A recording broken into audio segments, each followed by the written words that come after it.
Sir का बहुत बहुत आभार है कि सर हम लोगों को अपना कीमती समय हमारे लिए निकाले हैं। अभी जनता दरबार चल रहा है, लेकिन उसके बावजूद मैं HDFC बैंक की तरफ से श्री संदीप गौतम जी को बुलाना चाहूँगा, जो पूरे CSR को देख रहे हैं, यहाँ पे सर्कल हेड हैं।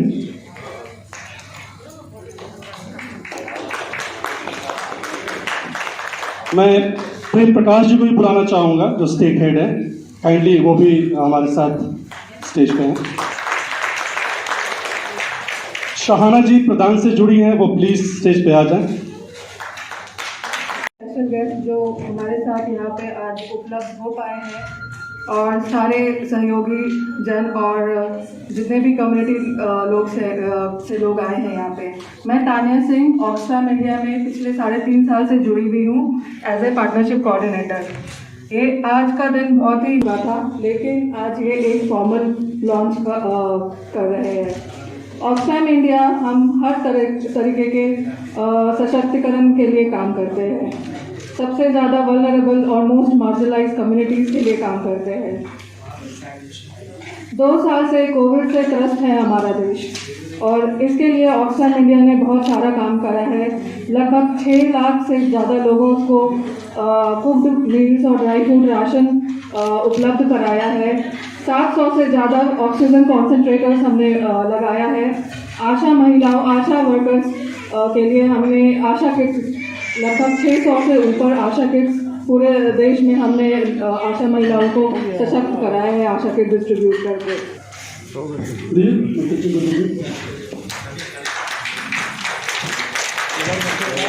प्रकाश सर को दीजिए, शाहाना जी को दीजिए, शाहाना जी को दीजिए। एक एक करके आइए, एक एक करके आइए, एक एक करके आइए।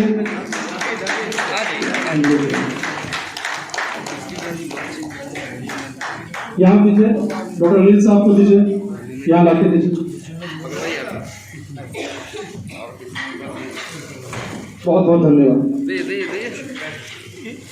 तो प्रोजेक्ट का आधिकारिक रूप से शुभारंभ हम लोग करने जा रहे हैं। तालियों से इसका शुरुआत कीजिए। बहुत बहुत धन्यवाद,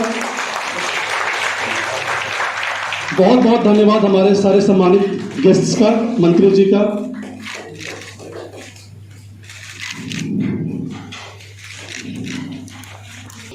और परिवर्तन जो इनका कार्यक्रम है HDFC बैंक का, उन दोनों को बधाई देता हूं कि आपने एक बहुत महत्वपूर्ण कार्य शुरू किया है।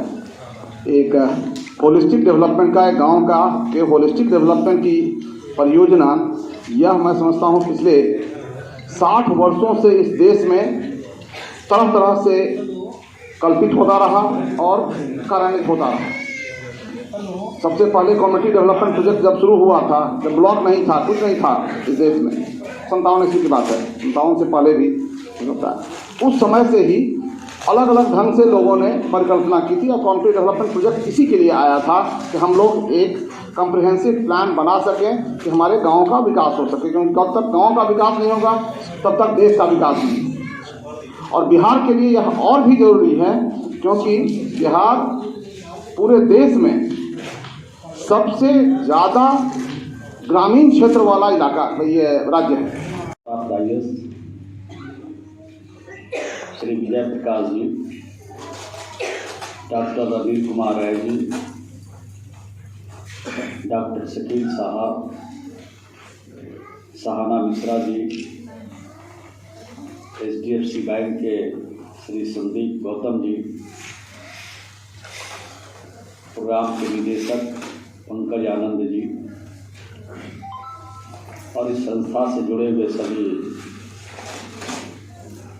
संस्था के पदाधिकारीगण, और इस संस्था से जुड़े हुए सभी सीतामढ़ी और अन्य जिले से आए हुए सभी प्रतिनिधिगण, सभी बहनें, प्रेस और मीडिया के भाइयों, आज यहाँ पर परिवर्तन कार्यक्रम जो सीतामढ़ी में चलाए जा रहे हैं, उससे क्या क्या हम कर पाए हैं, और क्या होना है इसके बारे में चर्चा की जा रही है। और HDFC बैंक के माध्यम से लोगों को समृद्ध बनाने का हर क्षेत्र में, चाहे कृषि का क्षेत्र हो, चाहे स्वास्थ्य का क्षेत्र हो, चाहे शिक्षा का क्षेत्र हो, चाहे ऊर्जा का क्षेत्र हो, चाहे रोजगार का क्षेत्र हो, अन्य क्षेत्र, सभी क्षेत्रों में उनकी भागीदारी सुनिश्चित कराने के लिए यह संस्था काम कर रहा है और उससे लोगों को फायदा भी पहुंच रहा है, इससे इनकार नहीं किया जा सकता है।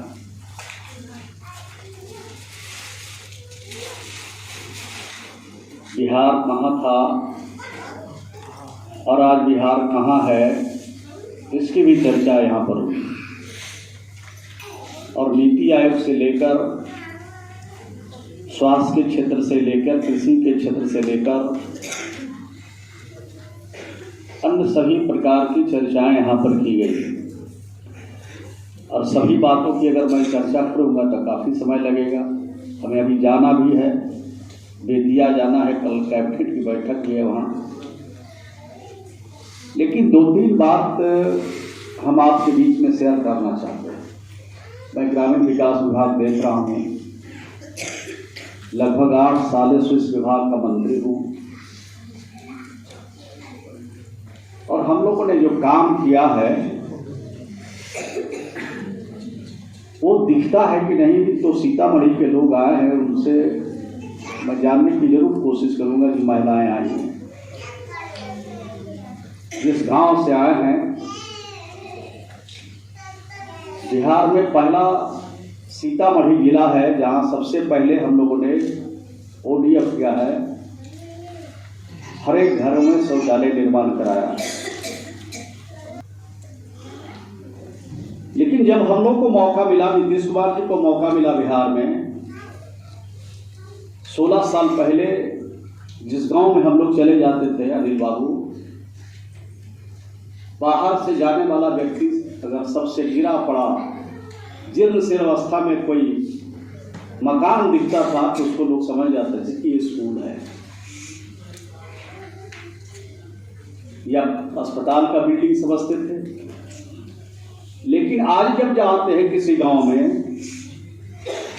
और सबसे अच्छा गांव से बाहर कोई चीज अच्छा दिख रहा है, कोई बिल्डिंग, तो लोग समझ जाते हैं कि स्कूल ही का भवन होगा या अस्पताल होगा। तो बिहार कहाँ था, बिहार कहाँ पहुंचा। अभी मैडम जी कह रहे थे कि महिलाओं को और थोड़ा सशक्तिकरण होना चाहिए, महिलाओं को और अधिकार मिलना चाहिए। हम लोग तो लगातार दे रहे हैं, राजनीति में भी उनको हिस्सेदार बना रहे हैं। 50% त्रिस्तरीय पंचायतों में उनको हम लोगों ने आरक्षण दे दिया और आरक्षण के अलावे भी वो जनरल सीट से जीत के जा रहे हैं, मुखिया बन रहे हैं, पंचायत के प्रतिनिधि बन रहे हैं। एक जनपद पर आरक्षण हम लोगों ने दे दिया, मुखिया के पद पर, प्रमुख के पद पर, जिला परिषद के अध्यक्ष के पद पर। आज वहां भी उनको 50% महिलाओं को आरक्षण दे रहे हैं।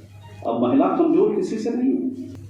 देश के प्रधानमंत्री जी ने भी कहा दिया कि बिहार में जो नल जल का काम हुआ है उसी तर्ज पर देश के अन्य राज्यों में होना चाहिए। 95-96% घर में नल का पानी पहुंच गया। बताइए, ये गरीब राज है। अब 95-96% घरों में नल का पानी पहुंच गया, मामूली बात है क्या? देश का कौन राज्य है जो घर घर में नल का पानी पहुंचा दे? कोई हमको बता दे कि हमको सिर्फ स्कूल की पढ़ाई से बिहार की तस्वीर नहीं बदलेगी। बिहार की तस्वीर कैसे बदलेगी? जब हमारे बच्चे हुनरमंद होंगे, जब हमारा बच्चा हुनर सीख करके आगे बढ़ेगा तो उसके सामने न रोजी का सवाल रहेगा न रोटी का सवाल रहेगा। वो काम करके सब अपना रास्ता तय कर लेगा। ये काम हम लोग कर रहे हैं।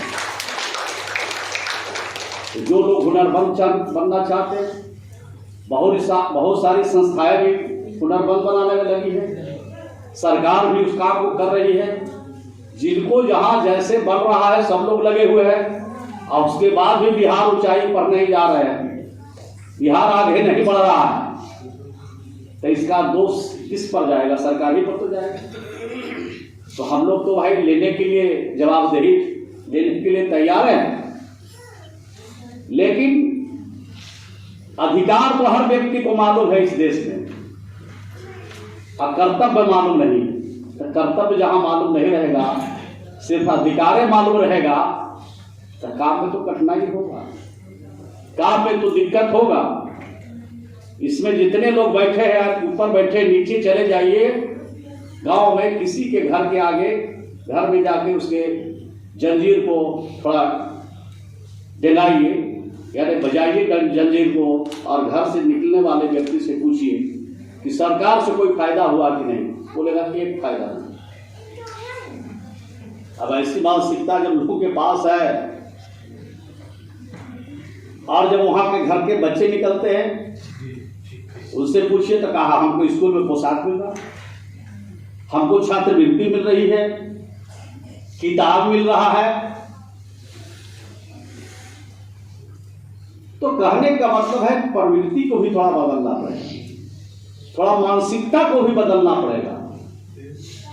हम लाचारी में हैं, परेशानी में हैं, थोड़ी बात इनकार नहीं किया जा सकता, लेकिन झाल लेकर के बचाते रहेंगे, लाचारी खत्म करो, लाचारी खत्म करो, तो खत्म होने वाला नहीं है। इसको तो हमको हिम्मत के साथ मुकाबला करना पड़ेगा, हिम्मत के साथ इसको समाप्त करने की दिशा में लगना पड़ेगा।